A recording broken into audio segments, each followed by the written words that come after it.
Pessoal, é o seguinte, há 3 anos, quando o Botafogo estava à beira da falência, quando o Botafogo não tinha dinheiro para pagar nem conta de água, né? Ou seja, antes da chegada do Textor, se você dissesse para um torcedor do Fluminense e do Botafogo que o Botafogo ganharia 7 jogos seguidos do Fluminense, eu acho que qualquer um daria uma gargalhada. Diria que você tá ficando doido. Mas a realidade hoje é essa.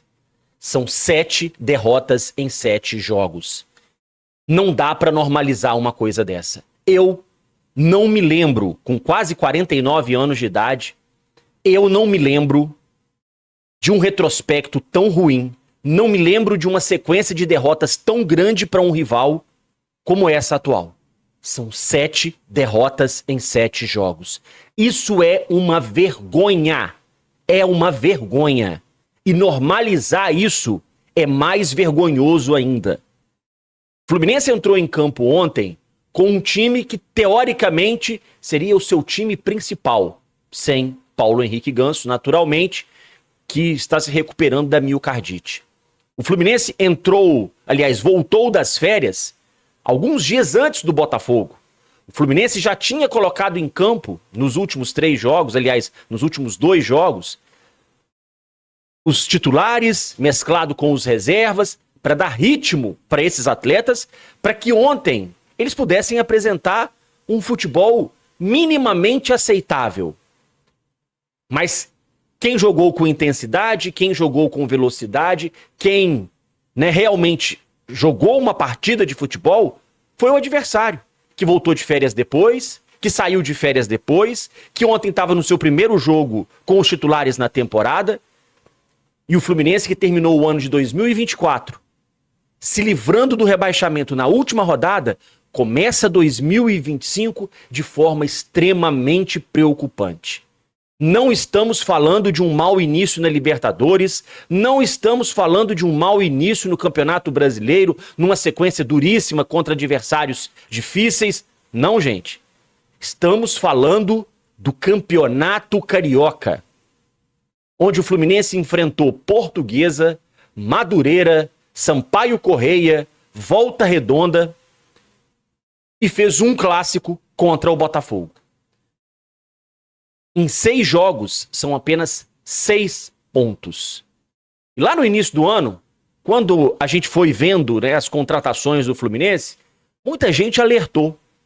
Estão faltando reforços que cheguem para ser titular, para serem titulares, que possam chegar para jogar, que possam chegar e mudar, subir o Fluminense de prateleira. A gente deu o recado. Acho que a maioria dos torcedores perceberam que estavam faltando peças que chegassem para modificar esse time que terminou muito mal o ano de 2024. Mas o que o Fluminense fez? Gastou mais de 20 milhões no Freitas, que pelo jeito não agradou muito ao Mano Menezes, porque não foi utilizado pelo Mano ainda. O Fluminense trouxe Paulo Baia, que também, pelo jeito, não agradou ao Mano Menezes, porque também não foi utilizado. O Fluminense trouxe Marcelo Pitaluga, que ontem nem no banco de reservas estava. Trouxe Lavega, que está lá com a seleção do Uruguai, só vai poder se apresentar depois do dia 16 de fevereiro. Daqui a 2 semanas e meia ainda, mais ou menos. E trouxe Hércules e Canóbio, esses sim, jogadores que têm condições de brigar pela titularidade, mas que até agora não mostraram um grande desempenho. Só que quem está se salvando, na verdade, no Fluminense, é o garoto, o Riquelme Felipe, que já estava no Fluminense, garoto da base de 17 anos, que está jogando com muita personalidade e é o único, até agora, que tem jogado futebol nesse time do Fluminense. Mais uma derrota para o Fluminense nesse início de 2025. Já são 2. Uma derrota para o Volta Redonda e agora a derrota para o Botafogo. É bem da verdade que a gente não pode esquecer que o Fluminense foi prejudicado pela arbitragem, já também nesse início de Campeonato Carioca. Foi prejudicado contra o Volta Redonda, não na expulsão do Manuel não, que foi infantil. Foi prejudicado porque 1 minuto antes, um jogador do Volta Redonda tinha dado uma entrada de sola e não recebeu o cartão vermelho. O VAR deveria ter chamado e ele deveria ter sido expulso. Talvez o lance do Manuel nem tivesse acontecido. né? O Fluminense foi prejudicado contra o Volta Redonda. O Fluminense foi prejudicado contra o Madureira. O Fluminense foi prejudicado num jogo contra o Madureira, né, em que o Renato Augusto sofre um pênalti escandaloso e o VAR não chamou. E ontem, 2 lances. E curioso, hein? Segundo jogo seguido do Fluminense contra o Botafogo, em que a arbitragem beneficia o Botafogo. Segundo jogo seguido em que o Fluminense é prejudicado pela arbitragem em jogos do Botafogo. No ano passado teve aquele lance do Matheus Martins, que deu a cotovelada dentro da área no Germancano, era pênalti e expulsão do Matheus Martins. A arbitragem fez de conta que não aconteceu. O VAR ignorou. E ontem, de novo, o VAR ignorou o pênalti claríssimo, escandaloso sobre o Canóbio no primeiro tempo e o lance de expulsão do Barbosa do Botafogo com aquele tapa na cara do Samuel Xavier. Já vi jogador do Fluminense ser expulso por muito menos. Mas por muito menos. Mas, curiosamente, nada acontece mais com o Botafogo em termos de arbitragem.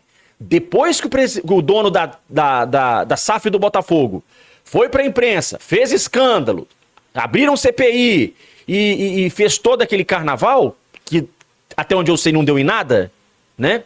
Depois de todo aquele escândalo que ele fez, a arbitragem, ela tem medo de apitar os jogos do Botafogo. Na dúvida, é pró-Botafogo. Sempre. Mas por quê? Porque o cara reclamou. O cara botou a boca no mundo. O cara foi lá pros microfones. O cara foi fazer escândalo. Cadê a diretoria do Fluminense que aceita ser prejudicada num jogo contra o Madureira? Que aceita ser prejudicada num jogo contra o Volta Redonda? Que aceita ser prejudicada mais uma vez num jogo contra o Botafogo? Cadê a diretoria do Fluminense para protestar, para criticar, para questionar, para ir para a imprensa? Se o Fluminense não reclama, é porque tá tudo bem. Tá valendo. Porque não adianta mandar e-mail, não adianta mandar protocolar reclamação. Não, isso não adianta. Não adianta ir lá bater na porta lá da Federação do Rio. Ô, Rubens Lopes, o Fluminense foi prejudicado. Tem que colocar a boca no mundo. Tem que ir pro microfone da imprensa, da televisão, reclamar, falar, protestar, questionar. Por que sempre contra o Fluminense?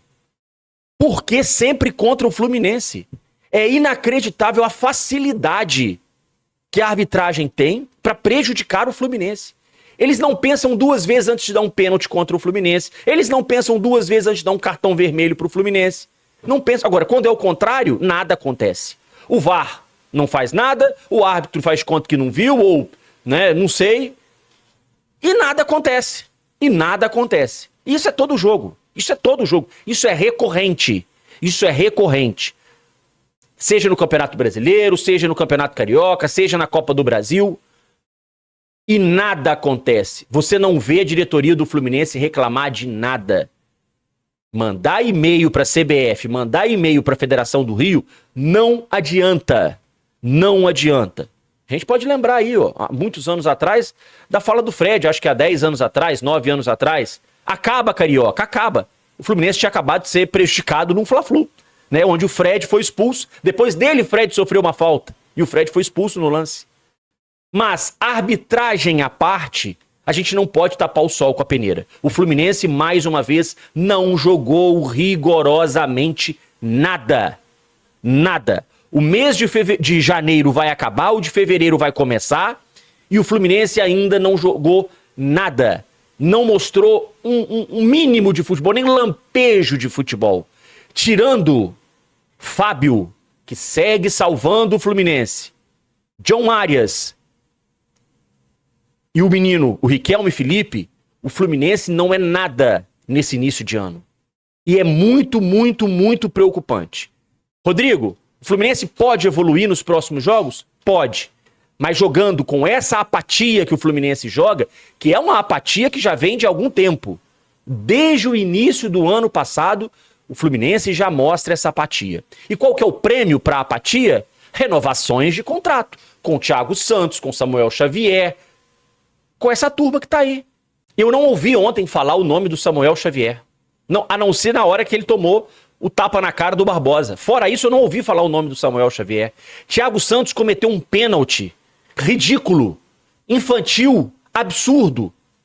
Como que o Thiago Santos sai lá do outro lado com o Fuentes na jogada, vem todo estabanado, atabalhoado, e bolando com o jogador do Botafogo, mas teve o contrato renovado, assim como outros. O Fluminense gastou 20 milhões de reais na contratação do Freitas, que é pior do que o Thiago Santos, que também é pior do que o Ignacio, que custou outros 12 milhões. E renovou com o Manuel, que é pior do que todos eles. Difícil, cara. O planejamento do Fluminense segue horrível. O planejamento do Fluminense segue todo errado. Quem monta esse planejamento tinha que ser cobrado. Mas a gente sabe, né, quem monta o planejamento. Porque, né, é uma pessoa só que comanda tudo.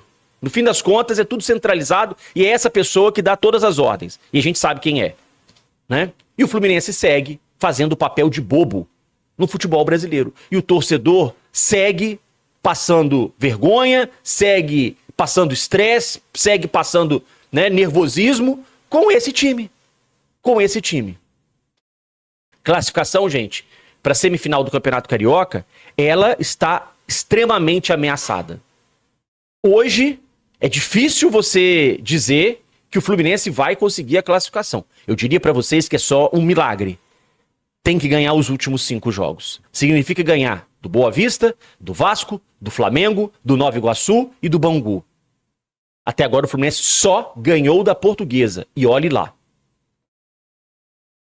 Terá que ganhar os 5 jogos. Nesse momento, o Fluminense está ameaçado até mesmo de não disputar a Taça Rio, que é disputada entre o 5º e o 8º colocado, e que garante ao vencedor a última vaga para a Copa do Brasil do ano que vem pelo Campeonato Carioca. Porque se o Fluminense estiver fora da semifinal e não ganhar a Taça Rio, ele estará ameaçado de não jogar a Copa do Brasil em 2026. Imagina o tamanho do prejuízo financeiro que é isso.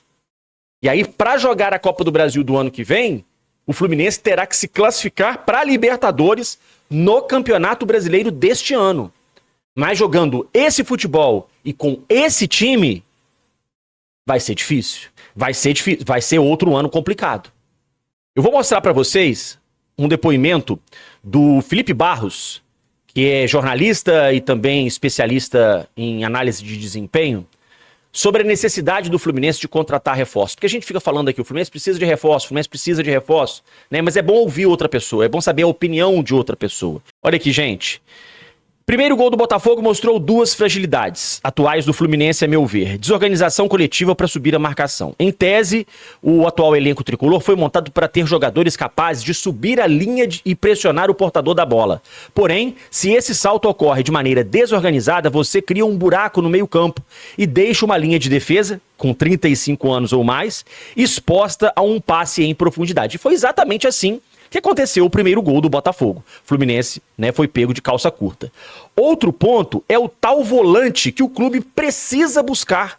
O elenco hoje não tem um primeiro volante com capacidade física de cobrir grandes espaços e com boa capacidade física e técnica de fazer esses saltos.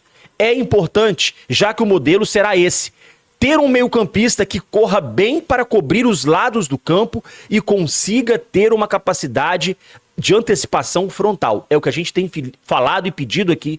Cadê o primeiro volante? O Fluminense até agora não foi buscar esse cara. Porque esse atleta não é o Martinelli, não é o Hércules e não é o Bernal. Porque o Bernal, né, ontem eu acho que nem entrou, se eu não estou enganado. E o Felipe Barros, ele continua. Assim como a carência do 9, que precisa ser de bola alta e sustentação. Não adianta vir um volante qualquer, mesmo que bom. Tem que atacar a carência do elenco. A ver se vão resolver até o dia 28 de fevereiro, que é quando termina a janela de transferências. Então é o que a gente tem pedido. A chegada de um volante, primeiro volante, a chegada de um atacante. Ontem o Fluminense cruzou várias bolas para a área. Não tinha ninguém para cabecear. Ninguém. E falta também um camisa 10, porque a gente não sabe quando o Ganso volta, Renato Augusto não volta tão cedo e também, né, não tem hoje mais fôlego para poder ser titular do Fluminense. E ainda tem o Lima, que agora também apareceu com um problema muscular aí. A gente não sabe quando vai ter condições de voltar a jogar. Então, são muitos problemas. E aí o Mano Menezes foi perguntado, Fluminense vai ao mercado? Fluminense vai contratar jogadores? E a resposta do Mano Menezes foi essa aqui, ó. Então, continuamos trabalhando o tempo inteiro. Hoje estávamos na concentração, olhando os jogadores. Tá? É um processo longo, difícil, cuidadoso, porque os jogadores que chegam nessa hora não podem ser discutíveis, tem que ser jogadores que chegam para nível de titularidade. Não é fácil você achar esses jogadores para essas posições mais difíceis ainda, porque são raros. E quando achamos, eles são extremamente caros. Então tem que achar esse equilíbrio entre tudo isso, trabalhar todo dia para fazer aquilo que precisamos fazer. Continuamos assim, trabalhamos as férias todos os dias, né? E eu acho que vamos continuar dessa forma, porque prefiro que seja assim. Trabalhar bastante agora para encontrar soluções, para depois podermos ter na equipe jogadores que façam a diferença em momentos importantes como serão os jogos que teremos aí grandes pela frente. E o Mano fala o quê na coletiva? Que ontem mesmo eles estavam lá na concentração estudando nomes. Mas fala que é muito difícil contratar, que jogadores bons são caros. Mas, meu amigo, se o Fluminense não tivesse gastado um caminhão de dinheiro para contratar Fuentes, Serna, Bernal, Freitas, acho que dava para trazer um jogador caro. Acho que dava para trazer um jogador caro. Dinheiro falta? Esse já foi o discurso. Mas quando você vê o Fluminense gastando cerca de 100 milhões de reais entre essa janela e a janela anterior, será que realmente está faltando todo esse dinheiro? Ou será que está faltando competência para saber contratar? Essa é a questão. O Fluminense joga agora no domingo, 9 da noite, no Maracanã, contra o Boa Vista. Vai ser o primeiro jogo do Fluminense no Maracanã. Expectativa, né, de um público baixíssimo, por conta da classificação do Fluminense, por conta do horário do jogo, né? Enfim, domingo, 9 da noite. Só mesmo no Campeonato Carioca que a gente vê isso. Mas essa é a realidade. O Fluminense tem 5 decisões pela frente. Se quiser estar na semifinal do Campeonato Carioca, vai ter que ganhar os 5 jogos. Vai ter que se reinventar. E olha, o melhor jogador do time, nesse início de ano, não pode ser reserva do Serna, não pode ser reserva do Canóbio. Riquelme Felipe precisa ser titular para o bem do Fluminense. Pessoal, grande abraço e até a próxima.